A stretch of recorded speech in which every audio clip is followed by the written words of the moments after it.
Selamat pagi Bapak Ibu yang kekasih di dalam Tuhan Yesus Kristus. Pagi hari ini saya Eko Wahyu Suryaningsih kembali menyapa dengan kebenaran firman Tuhan yang terdapat dalam Yeremia 18 ayat 6. Yeremia 18 ayat 6. Masakan aku tidak dapat bertindak kepada kamu seperti tukang periuk ini, hai kaum Israel? Demikianlah firman Tuhan. Sungguh, seperti tanah liat di tangan tukang periuk, demikianlah kamu di tanganku, hai kaum Israel. Amin. Bapak, Ibu, dan saudaraku yang kekasih di dalam Tuhan, suatu hari ada seorang yang bernama Joy yang bekerja di rumah majikannya sebagai pengangkat air. Setiap hari dia membawa 2 ember hitam dan mengisinya dengan air dari sungai dan membawanya pulang ke rumah majikannya. Ember yang satu bocor, tetapi yang satunya lagi tidak.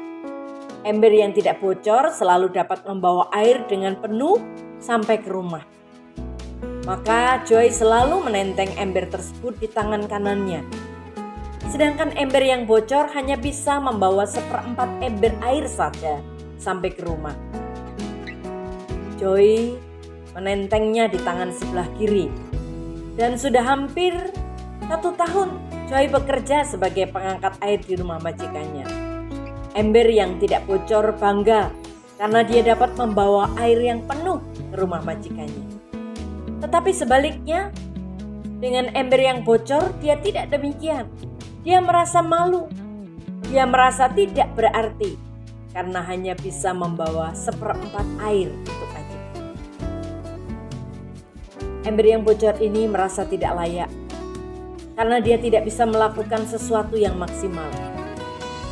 Sampai pada suatu sore dia berkata kepada Joy, "Maafkan saya Tuan, yang tidak bisa bekerja sebaik ember yang satu itu."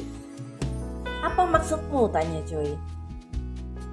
"Ya, seharusnya saya dapat membawa 1 ember penuh air dan bukan hanya 1/4 ember. Karena ada lubang kecil di bagian bawah, maka air yang saya bawa selalu saja tumpah sepanjang jalan. Karena itu saya telah merugikanmu dan juga merugikan majikan kita," kata ember bocor itu dengan sedih hati.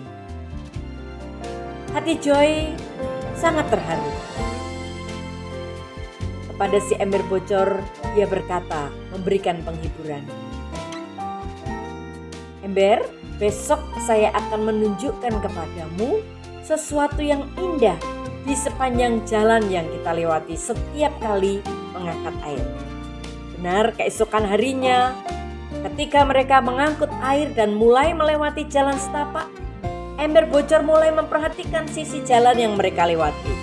Ada banyak bunga-bunga yang indah berwarna-warni, sehingga ember bocor sedikit terhibur melihat pemandangan itu. Tetapi dia kembali sedih ketika melihat airnya tidak pernah penuh seperti ember yang tidak bocor. Maka Joy pun kembali menghiburnya. "Tidakkah kamu lihat betapa indahnya bunga-bunga di sepanjang jalan di sisi kamu tadi? Perhatikanlah bahwa bunga-bunga itu hanya tumbuh di sisi jalan yang kamu lewati. Sedangkan sisi jalan yang dilewati ember yang tidak bocor, tidak terdapat 1 bunga pun. Saya tahu bahwa kamu memiliki kekurangan, bahwa bagian bawahmu sedikit bocor. Tetapi saya memanfaatkan semua kekuranganmu itu untuk menyirami bunga-bunga tersebut tanpa engkau sadari. Dan selama ini, bunga-bunga indah yang ada di meja makan majikan kita adalah hasil dari bunga-bunga yang engkau sirami setiap hari. Tidak seorang pun yang sempurna di antara kita. Semua mempunyai kekurangan dan kelemahan. Tetapi di tangan Tuhan, Ia sanggup memakai kita dan membuat kekurangan dan kelemahan kita menjadi berkat bagi orang-orang di sekitar kita. Apakah kekurangan kita? Mari serahkan kepada Tuhan. Dia adalah Sang Penjunan yang sanggup memakainya untuk kemuliaan namanya. Dan Tuhan pasti memberkati kita. Amin. Mari kita berdoa. Tuhan, terima kasih. Engkau sudah menjadi penjunan yang luar biasa. Di tangan-Mu kami dibentuk menjadi indah. Dalam nama Tuhan Yesus kami bersyukur. Haleluya. Amin.